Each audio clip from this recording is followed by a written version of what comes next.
Romanos capítulo 6, 22 e 23. Se você já encontrou, pode dar um glória a Deus. Amém. Diz assim o texto da palavra de Deus: mas agora que vocês foram libertados do pecado e se tornaram escravos de Deus, o fruto que colhem leva à santidade e o seu fim é a vida eterna. Pois o salário do pecado é a morte, mas o dom gratuito de Deus é a vida eterna em Cristo Jesus, nosso Senhor. Você pode repetir comigo? Leamos 22 e 23 bem forte, vamos lá? Mas agora que vocês foram libertados do pecado e se tornaram escravos de Deus, o fruto que colhem leva à santidade e o seu fim é a vida eterna.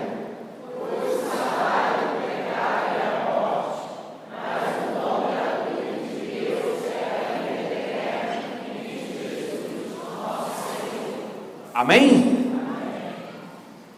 Paulo vem discorrendo e falando sobre esse assunto aí no capítulo 6, capítulo 5 de Romanos, capítulo 7, e ele vem falando de algo que é real na nossa vida, no dia a dia.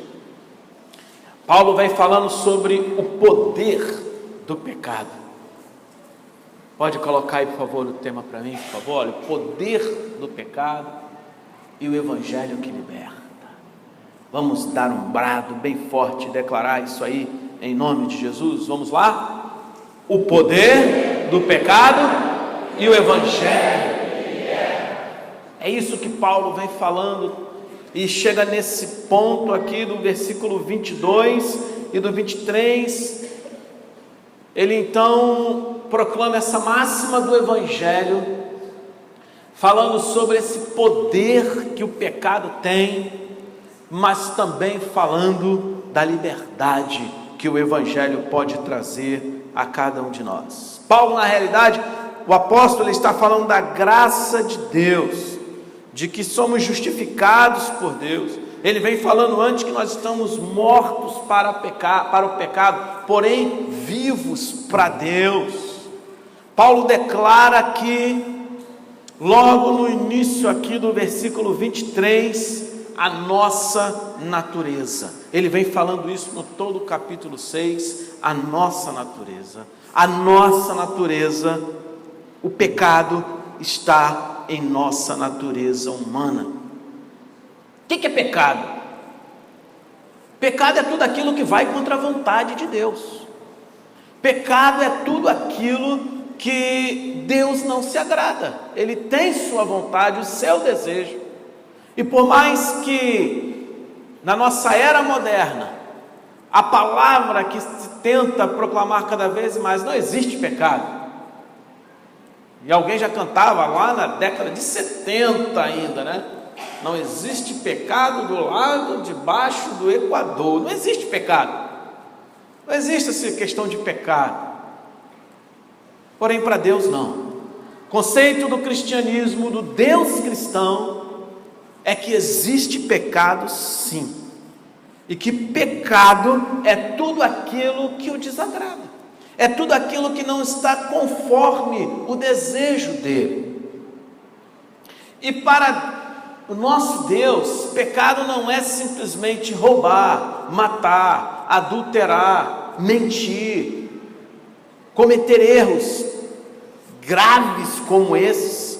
Não são pequenos, não. Isso não é pouco, é um erro muito grave. Porém, para Deus, pecado não é só isso. Se Deus pede para que eu fique em casa, Ele me pediu para ficar em casa, mas eu quis sair de casa, eu quis ir contra aquilo que o Senhor queria, que era que eu ficasse em casa. Já pequei. Olha, eu não adulterei, eu não roubei, eu não matei, eu não falei mal de ninguém, não comentei nenhuma mentira, eu só fiquei em casa. Mas ficar em casa era contra a vontade de Deus? Era. Então é pecado. Tudo aquilo que vai contra a vontade de Deus na sua vida, na nossa história, é desobediência contra Deus e por isso é pecado. O que Paulo nos ensina nessa carta aos Romanos é que esse pecado, essas atitudes que vão contra o desejo e a vontade do Senhor já estão na nossa natureza.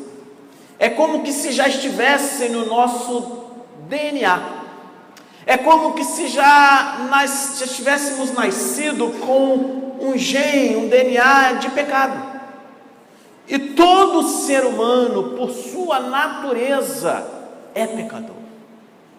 Todos os seres humanos nascidos de homem e mulher, da maneira natural como nascemos, ele vem com a sua inclinação a errar, a pecar.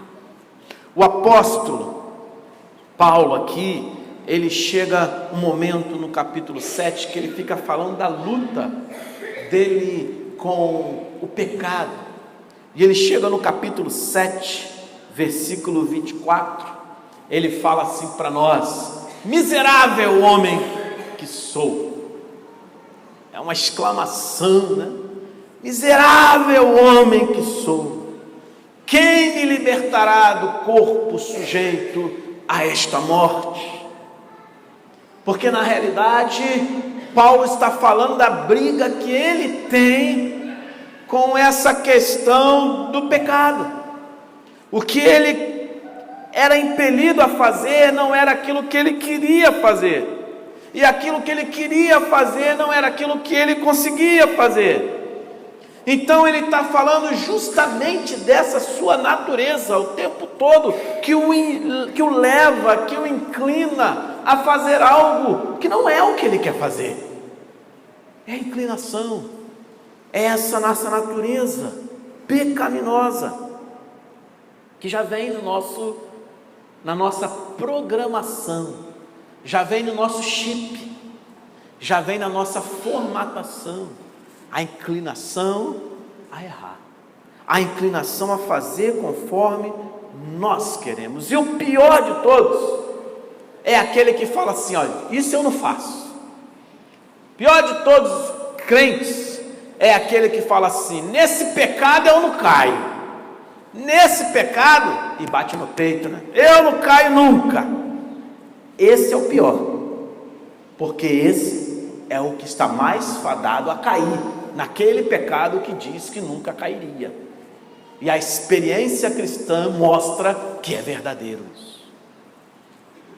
Porque na realidade, todos nós estamos levados a cometer pecados.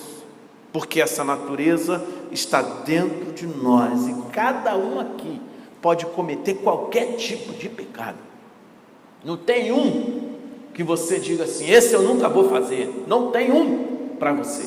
Você ou eu podemos cometer qualquer tipo de pecado, porque é natureza nossa pecar, infelizmente. E Paulo continua dizendo aqui, e a máxima de Paulo em Romanos é que esse pecado, além de ser nossa natureza, ele escraviza. Repete comigo: o pecado me escravizou. Isso aconteceu na vida de todas as pessoas. Foram escravos do pecado, como a gente cantou hoje aqui, né? Eu tenho as marcas de quem tinha tudo para viver longe do altar de Deus, longe da graça. Quem me vê assim cantando, não sabe o que eu sofri. Sofreu o quê? Pelo pecado. Sofreu por quê? Sofreu por consequências de erro. Mas fui liberto, eu fui perdoado. Eu sou livre. Mas antes de ser livre, a escravização.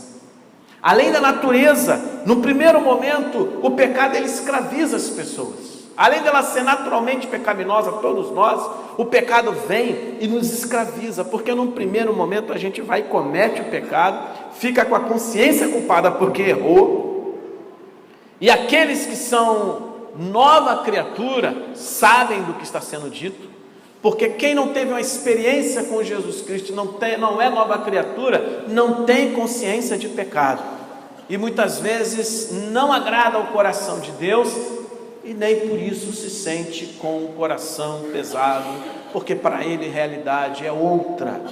O sentimento de culpa que se sente é para aquele que é nova criatura, para aquele que é lavado pelo sangue de Jesus, comete um pecado e sente um peso no coração enorme, fica mal, fica muito mal, vai lá embaixo, não é assim?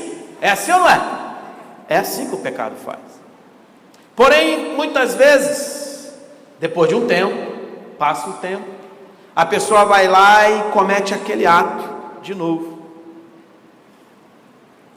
e depois pela terceira vez, repete todo o processo, e volta depois pela terceira vez, e faz a mesma coisa, repete o processo, e a quarta vez, e faz a mesma coisa, e quinta, e em pouco tempo, aquela atitude de pecado está banalizada na nossa vida, e a pessoa se acostuma com aquele pecado, até que chega um ponto de que a pessoa começa a falar para ela mesma: o que que tem?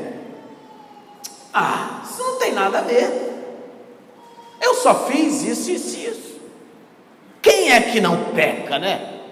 Todo mundo peca. E começamos a cauterizar o erro na nossa consciência, e não sentimos mais o peso, encontramos desculpas para os nossos erros, e não sentimos mais o peso do pecado. É quando se está escravizado. É por isso que o apóstolo Paulo vem e fala: olha, o pecado escraviza. Não só escraviza, como ele leva à morte, ele gera a morte.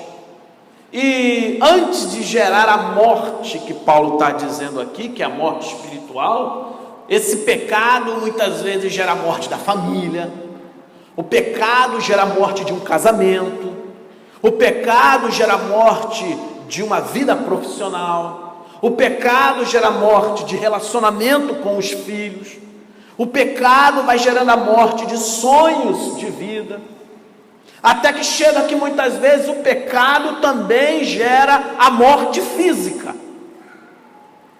E no final, aquilo que Paulo fala aqui é que esse pecado que escraviza gera a morte espiritual. Paulo, ele chega em Romanos e fala assim para nós, pode colocar aí, Romanos 7,19, a luta nossa: pois o que faço não é o bem que desejo, mas o mal que não quero fazer, esse eu continuo fazendo. Olha, pois o que faço não é o bem que desejo, ele quer um bem fazer, mas não consegue fazer, mas o mal que não quero fazer, esse eu continuo fazendo. Ora, se faço o que não quero, já não sou eu quem o faz, mas o pecado que habita em mim. O pecado me escravizou, o pecado que me manda, o pecado é que me domina, é o que ele está dizendo aqui. O pecado é que me leva a agir conforme eu não quero, mas eu faço, porque o pecado escraviza o ser humano. Quando quero fazer o bem, o mal está junto a mim, mais na frente, né? Assim encontro esta lei que atua em mim: quando quero fazer o bem, o mal está junto a mim. Mais na frente, Paulo fala: tornando-me prisioneiro da lei do pecado que atua em meus membros. Prisioneiro. O pecado, ele aprisiona as pessoas. O pecado faz com que o ser humano não consiga sair, é como se fosse uma corrente de elos enormes presas ao pé de uma pessoa, e não permite com que a pessoa vá para onde quer, mas só onde aquele peso lhe permite ficar. E muitas vezes a pessoa até quer fazer coisa diferente, mas está aprisionada, está acorrentada, está numa grade, num espaço de ação, que a palavra de Deus denomina aquilo como pecado.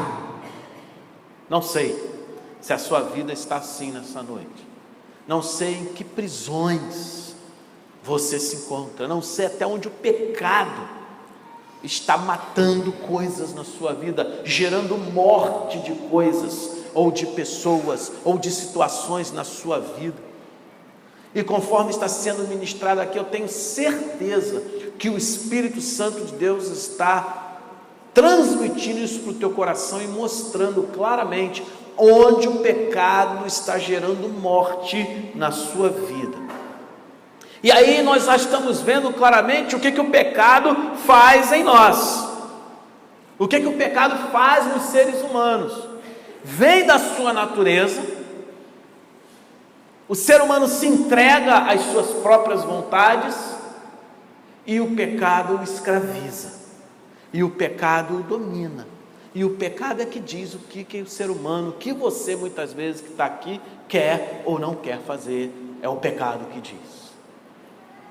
Mas aí nós também vemos, nesse texto que lemos de Romanos 6, o que o Evangelho faz na vida de alguém.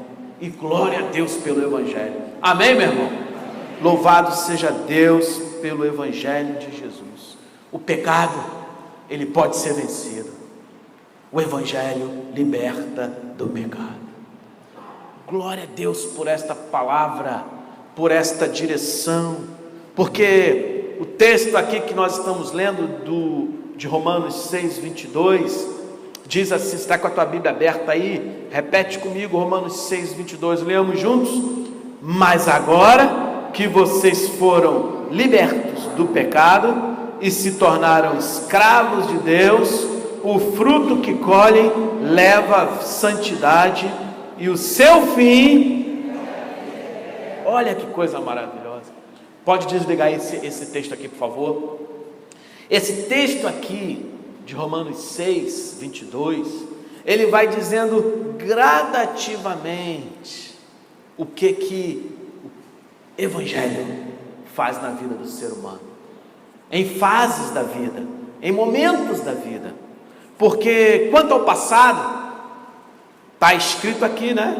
Nós fomos libertos do pecado. Quanto às questões do passado, o versículo 22, o início fala assim: mas agora que vocês foram libertos do pecado, vocês já foram. A graça de Deus fala que uma pessoa pode ser liberta dessa escravidão, pode ser liberto desse poder terrível que domina o comportamento das pessoas. A graça do Senhor pode alcançar a vida de todos que estão aqui nessa noite. Posso ouvir um amém? Amém. A graça de Jesus, porque em Cristo você pode ser liberto do que te escraviza. Em Cristo você pode ser liberto daquilo que domina as suas atitudes, as suas palavras, os seus pensamentos e as suas atitudes. Em Cristo há libertação. O mesmo poder que ressuscitou Jesus lá daquele sepulcro, ele pode libertar você das garras do pecado que hoje te aprisionam. Ele pode mudar a sua vida por completo. E se o pecado te escravizou, talvez com engano religioso, a graça de Jesus pode te alcançar, esclarecer seu coração e te libertar nessa noite. Se você está escravizado por relacionamentos errados, a graça de Jesus pode te libertar destes relacionamentos errados. Se você está escravizado por vício, droga, o Senhor pode libertar você de qualquer tipo de vício, de qualquer tipo de droga, porque o poder que vem do Senhor é maior do que essa escravidão que você tem vivido. Amém, igreja? Amém. Quantos aqui nessa noite já experimentaram libertação de pecado, de opressão na sua vida e podem testemunhar isso, levanta a sua mão e dê um glória a Deus aí. Só quem foi liberto de pecados, levanta a mão aí. Amém. São testemunhos. E se a gente fosse compartilhar agora, como numa rede de crescimento, fala aí de algo que você já foi liberto na sua vida. Fala de um pecado que você já foi liberto agora. Eu sei que aqui viriam muitas experiências maravilhosas. Porque a graça e o poder de Jesus nos libertou de coisas terríveis. E é isso que Paulo está falando aqui. Quanto à questão do passado, já fomos libertos. Mas a pergunta que a gente então, nós servos de Deus, fazemos para nós mesmos: se eu sou livre do pecado, então por que eu peco? Se eu fui liberto do pecado, se a graça me libertou, por que eu volto e peco? Servo de Deus, o que teve sua vida transformada por Jesus, o que foi liberto do pecado, ele volta e ele peca por causa da sua natureza de pecado. Não é dominado pelo pecado, é a sua natureza que o leva a agir assim. Quando um crente, um novo na fé, o antigo na fé, alguém que tomou uma decisão ao lado de Jesus, alguém que tem o Espírito Santo, cai em pecado, é porque na realidade deixou a soberba entrar na sua cabeça, esqueceu da sua fragilidade e deixou de buscar ao Senhor, acreditou que era forte e facilitou para sua carne e caiu, deixando de buscar ao Senhor. Por isso que a palavra do Senhor nos fala: vigiai e o que? Primeiro vem o que, gente? Primeiro vem vigiai. Primeiro vem vigiai e orai. Porque a palavra de Deus deixa claro que cair é porque deixou de vigiar. Cair é porque pressupôs que nunca cairia, deixou de buscar Deus em oração, deixou de se santificar, deixou de se consagrar ao Senhor, foi abrindo mão de vir à casa de Deus, abrindo mão de participar do culto, abrindo mão de policiar-se, de se cercar de coisas que pudessem alimentar o espírito e não a carne, foi abrindo mão até que esse, que antes que era alguém cheio do Espírito Santo de Deus, que era nova criatura, veio a cair. Caiu por quê? Porque a sua natureza pecaminosa foi alimentada. O servo de Deus, ele é liberto do pecado, e por isso ele pode dizer não para o pecado. Ele é livre. Alguém que um dia entrega a sua vida a Jesus, passa a ser livre do pecado. Cai porque volta à sua escravidão, porque quer, porque na realidade é livre. Ele pode dizer não. Você pode dizer não ao pecado. Repete comigo: eu posso dizer não ao meu pecado. Você pode. Se você já entregou sua vida a Jesus, se você já foi liberto pela graça de Jesus, que acontece através da entrega, da confissão, do arrependimento de pecados, de deixar Jesus entrar no coração, a partir desse momento a liberdade em Cristo, a partir desse momento o milagre acontece. Mas se voltou a pecar é porque não disse não para você mesmo. Lá na classe de Novos na Fé, nós temos estudado nesses últimos domingos sobre a nossa luta contínua de ser moldado o caráter. Assim é que o crente vive. O crente e a sua luta contínua não acaba amanhã, não acaba ano que vem, não acaba depois do próximo jejum, não. A luta contínua de mudança de caráter. E ele luta contra os sistemas do mundo, ele luta contra o diabo e ele luta contra a sua carne. Destes três, o que é mais pedreira, o que é mais difícil, o que mais incomoda, a luta maior é contra a carne, porque a carne, ela o tempo todo está batendo na porta, o tempo todo batendo na porta, o tempo todo batendo na porta, e nós continuamos com a nossa natureza pecaminosa, apesar de termos entregue a vida a Jesus. Romanos 6:12, lá no versículo 12 de Romanos 6, Paulo, ele dá uma orientação. Lê comigo aí, por favor. Portanto,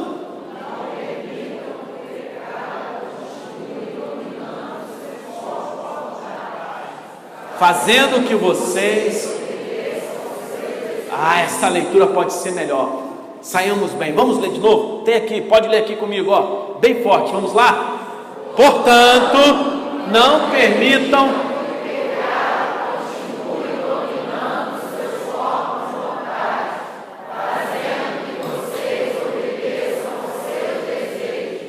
Amém. O servo de Deus, ele foge da situação de satisfazer a sua carne. Alguém que entregou sua vida a Jesus, foge. Alguém que entregou sua vida a Jesus, não se conforma. Alguém que entrega a sua vida a Jesus, não joga a toalha. Alguém que entrega a sua vida a Jesus, não alimenta a sua natureza pecaminosa, mas diz não. E o primeiro não que diz é para ele mesmo. O primeiro não é para ele mesmo, depois vai dizendo não para um monte de outras situações, mas o primeiro é para ele mesmo, porque ele não permite que o pecado continue dominando o seu corpo. Paulo está dizendo assim: olha, isso aconteceu na vida de vocês, você é passado, vocês se tornaram... Mas agora que vocês foram libertos do pecado e se tornaram escravos de Deus, mas agora que vocês foram libertos do pecado e se tornaram escravos de Deus. Ó, que interessante. A Bíblia fala, meu, que a gente vai ser escravo sempre. Enquanto estivermos nesta carne, seremos escravos sempre. Ou você vai ser escravo de Satanás, porque vai alimentar a sua carne, e esse negócio de que eu mando em mim mesmo, eu faço o que eu quero, eu digo a hora que quero, que não quero, isso é balela. Na realidade, quando a gente alimenta a nossa carne, Satanás, ele fica observando e usa isso para cada vez mais nos escravizar em todos os sistemas que ele mesmo criou. Então a palavra de Deus diz: olha, a pessoa só pode ser ou escrava de Satanás ou escrava de Deus. Não tem essa questão de fazer o que você quer. É ou escravização satânica pela sua carne, ou você decide ser escravo de Deus e liberto livre do pecado, fazer a vontade do que Deus quer na sua vida. Não há outra possibilidade. Você quer ser liberto do pecado? Amém. Então você precisa ser escravo de Deus. E aí Paulo está falando: olha, isso é o que acabou, passou. Isso é o que aconteceu lá atrás. Mas e o presente? Uma vez que alguém entrega a sua vida a Jesus e é liberto do pecado, ela vive no presente. Volta aí para Romanos 6:22, por favor. O 6:22 de Romanos, né? Romanos 6:22. Olha que coisa tremenda. Mas agora que vocês foram libertos do pecado e se tornaram escravos de Deus, foi liberto, está lá no passado. O fruto que colhem leva à vida de santidade. Repete comigo aí: minha vida tem um caminho de santidade. Pode fechar o versículo, por favor. O fruto que colhem leva à santidade. O passado, liberto. O presente, caminho de santidade. A realidade do crente, do presente na vida do crente, é caminhar dia após dia na direção de santidade, meu. No caminho de fazer a vontade de Deus, de agirmos como Jesus agiu, falarmos como Jesus falou, pensarmos como Jesus pensou, nos comportarmos como Jesus se comportou. O projeto, o objetivo de cada um que entrega a sua vida a Jesus é imitar, ser imitador de Jesus Cristo e imitar as atitudes boas daqueles que imitam a Jesus Cristo. Paulo fala: sede meus imitadores, porque eu sou de Cristo. Então você também pode dizer para o seu irmão: ó, me imita, porque eu tenho que imitar a Jesus. Será que seu irmão pode imitar o seu comportamento? Será que esposa, você pode imitar o comportamento do esposo? Será que esposo, você pode imitar o comportamento da esposa? Será que os filhos podem imitar o comportamento dos pais? Será que você está no caminho de imitar a Jesus Cristo e por isso as pessoas também podem te imitar? O nosso modelo o tempo todo é Cristo. E a gente canta aqui na igreja, né, forte, dando brado: meu alvo é Cristo, meu alvo é Cristo. É isso. Quando cantamos meu alvo é Cristo, quer dizer, olha, eu quero imitá-lo, eu quero ser como Ele. Porém, a grande luta do cristão vem em seguida, porque a nossa carne quer ser saciada o tempo todo, e a gente fica na luta contínua. O pecado nos chamando para desobedecer aquilo que o Espírito quer nos mostrar como o correto de Deus, e o Espírito nos levando, nos conduzindo à obediência o tempo todo. E essa luta é que a gente vive o tempo todo. E enquanto você estiver aqui na face da terra, com esse corpo, você vai estar nessa luta, a luta da carne contra o Espírito, a carne contra o Espírito, o tempo todo. Quem vai ganhar essa briga? Os dois estão no ringue, os dois estão lá em cima, e um querendo dominar você, o outro também querendo dominar você. A sua carne o tempo todo querendo te dominar, querendo conduzir as suas atitudes, o seu comportamento. O Espírito Santo dizendo: não é por aí, é de outro jeito, não é assim. A carne fala assim, ó, pega. O Espírito fala assim, não pega. A carne fala: bebe esse negócio. O Espírito Santo fala assim: isso aí não bebe não, bebe o outro. A carne fala assim, ó, vai para tal lugar. O Espírito Santo fala: não, para tal lugar tu não vai não, vai para o outro. A carne fala: vai se relacionar com fulano, com Beltrano. O Espírito Santo fala: não, com Beltrano não, fulano não, vai lá para o outro lado se relacionar com o outro. O Espírito está sempre dizendo outra coisa que a minha carne quer. E a luta, a sua luta é esse tempo todo. Quem tem vencido na tua vida? Quem está sendo forte, sendo fortalecido na sua vida? Gálatas 5, 16 e 17 nos fala sobre isso aí. Pode colocar, por favor, Gálatas 5, 16 e 17. Olha que texto maravilhoso. Por isso digo: vivam pelo Espírito, e de modo nenhum satisfarão os desejos da carne,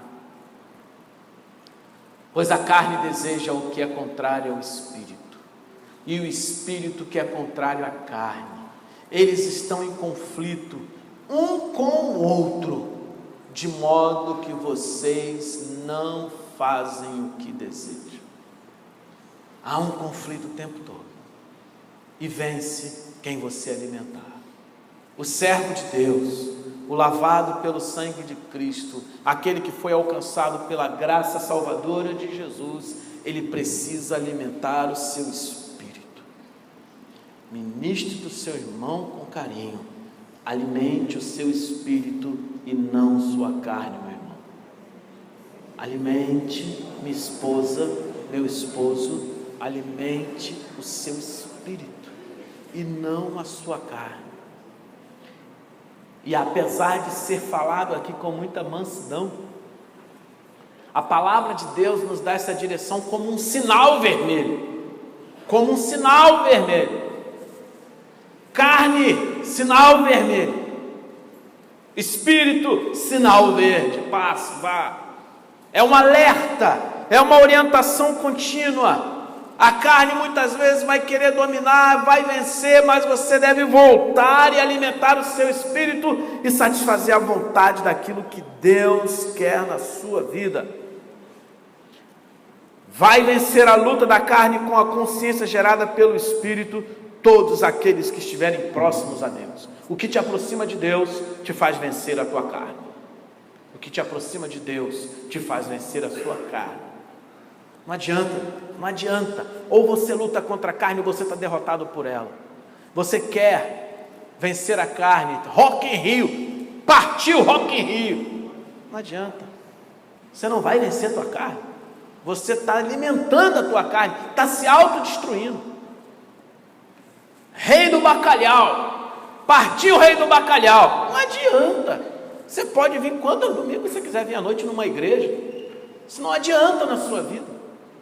Você está alimentando a sua carne. Quando você faz aquilo que você deseja, quando você alimenta os desejos do seu coração, a carne está sendo alimentada, na hora da luta ela vai vencer. Então você precisa investir. Partiu santidade, partiu consagrar sua vida ao Senhor, partiu desligar a TV, partiu tomar uma atitude que realmente demonstra que você está querendo buscar a Deus.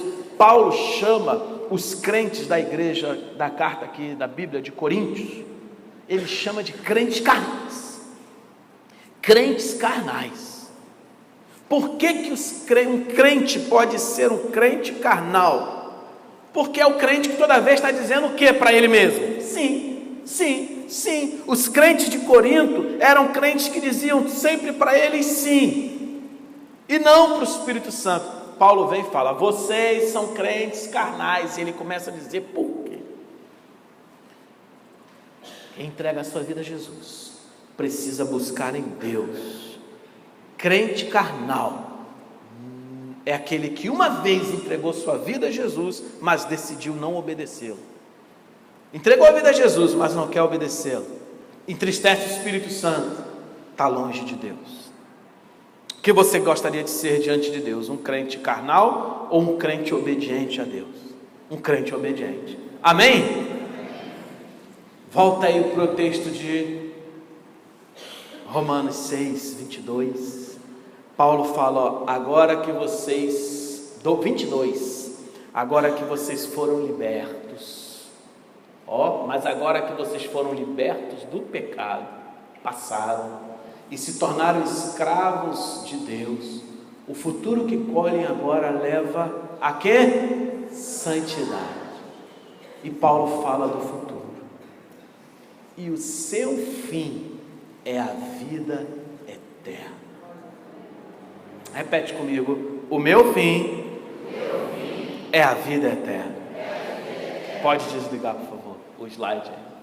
O fim de quem é liberto do pecado, no seu presente vive uma vida de santidade. A Bíblia fala que é a vida eterna.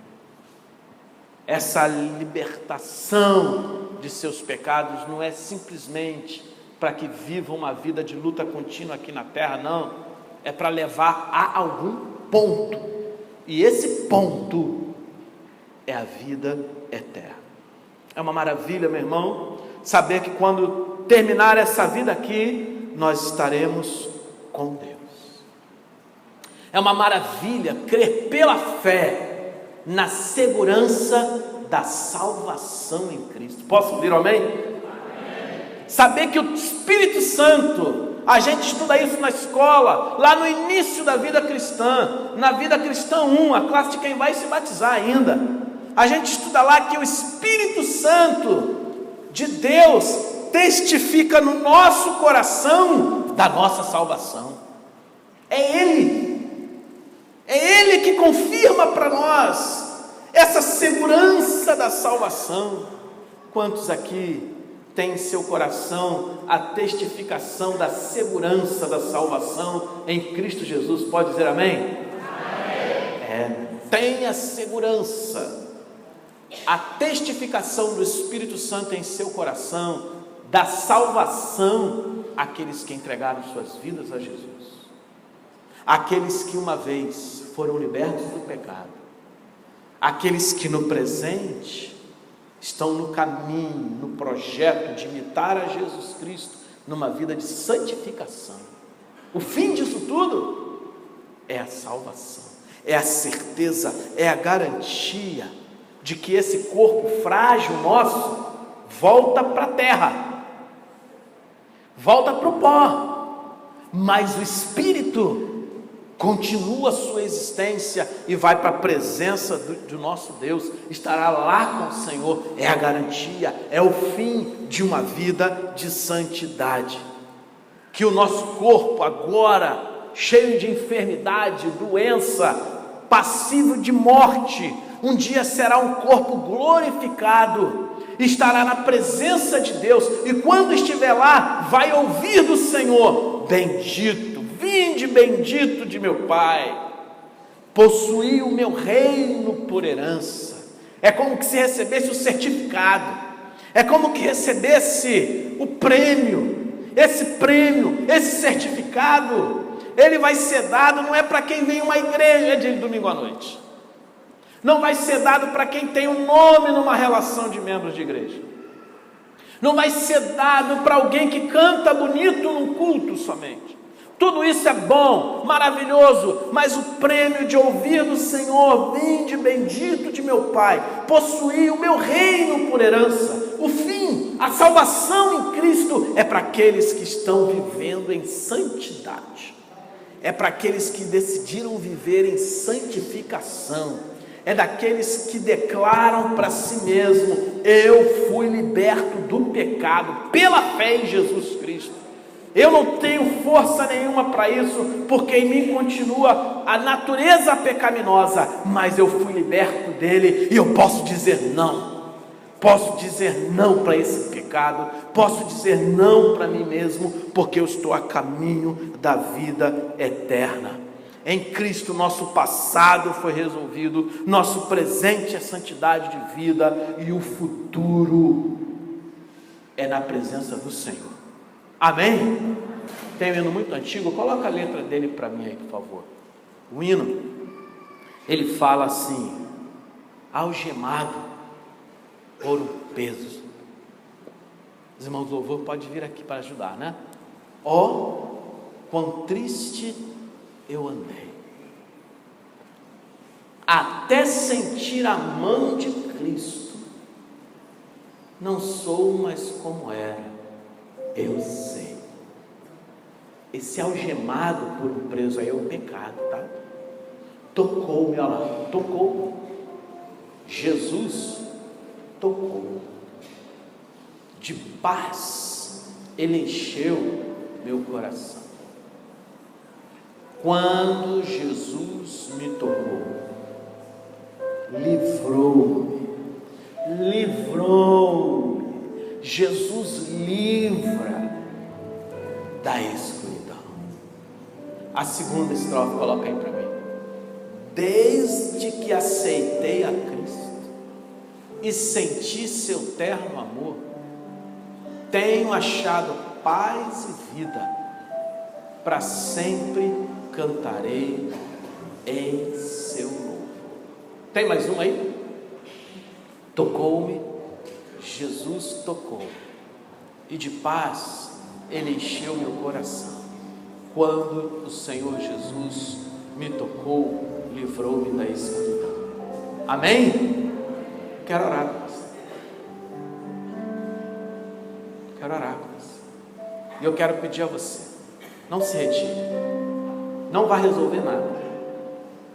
Peço também aos irmãos da recepção que nos ajudem para que ninguém entre. Ninguém mais entre. Não resolve não, resolve daqui a 10 minutinhos. Daqui a 10 minutinhos. O Senhor Jesus está aqui hoje, e Ele pode libertar escravizados do pecado aqui nessa noite. A graça de Jesus pode reinar na sua vida. Você crê nisso? Quais são as prisões que você tem enfrentado? Quais são as prisões que você tem encarado? Quais são as prisões que o Senhor precisa te libertar hoje? ficar em pé e vamos orar?